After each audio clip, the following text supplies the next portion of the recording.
Welcome to On Security. Conversations with the world's leading security technologists.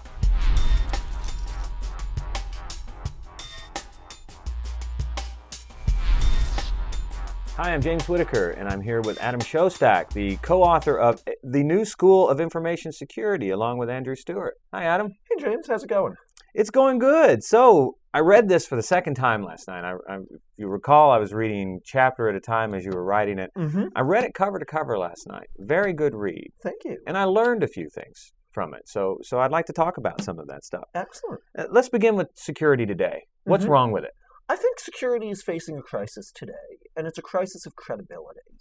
When we go and talk to people about what they need to do in security, they're getting so many disparate messages. They're getting so many different things coming at them. They don't know how to prioritize. They don't know how to make good decisions. And that's a result of us not having good data. And the lack of good data leads to a lack of credibility. And it's hurting our ability as professionals to get done the things that we believe we need to get done. Okay, so I want to talk about the data part, but I want to come back to that in a second. What's driving this? I mean, is it fear? Is that what's driving the confusion in this area? I think some of it's fear.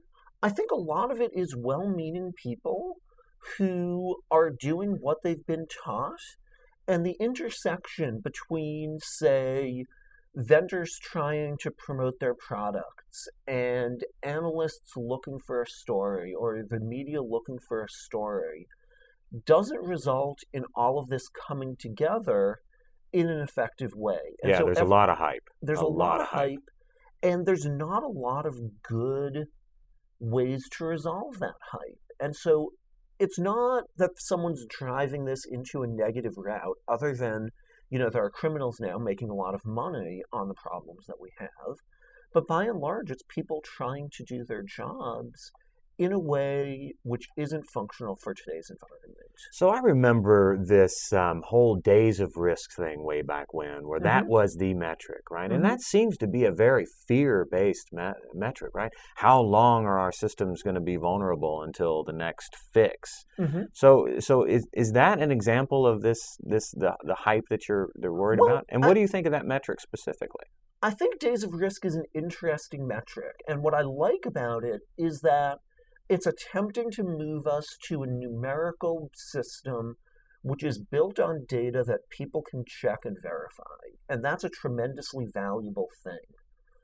The thing that I'm not so sure about is you look at a lot of the updates which are being fixed, and someone says, well, there's this many days of risk.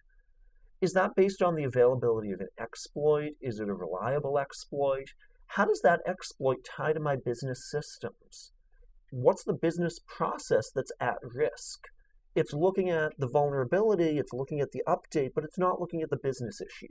Right. So is there a disconnect between the way, business stakeholders think and the terminology that we've created in security? The terminology we've created in security is very confusing. I find it hard to keep up with the new forms of spear phishing and farming and you're in this industry. And I'm in this industry, and I think that business leaders want to think about who are my customers, what are my revenues, how do I compare to my competitors, and then you come in and talk about spear phishing, and their eyes glaze over inside of 30 seconds. And it's never spelled with an F, is it? It never is. So then that's going to lead us into doing something about this. Is there data out there that really describes this problem? I think we are starting to see data. One of the things that's happened in the last 5 years is Californian law required people to talk about what goes wrong in security and notify their customers when there was a loss of control. People like the Open Security Foundation Data Loss Database have been accumulating that data, and we can analyze it. We can actually start to look at security outcomes.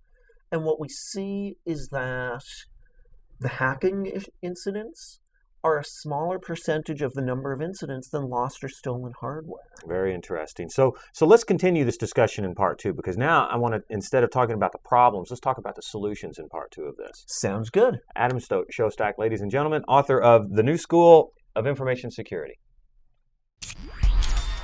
For more information, visit onpodcastweekly.com and subscribe to all our podcasts.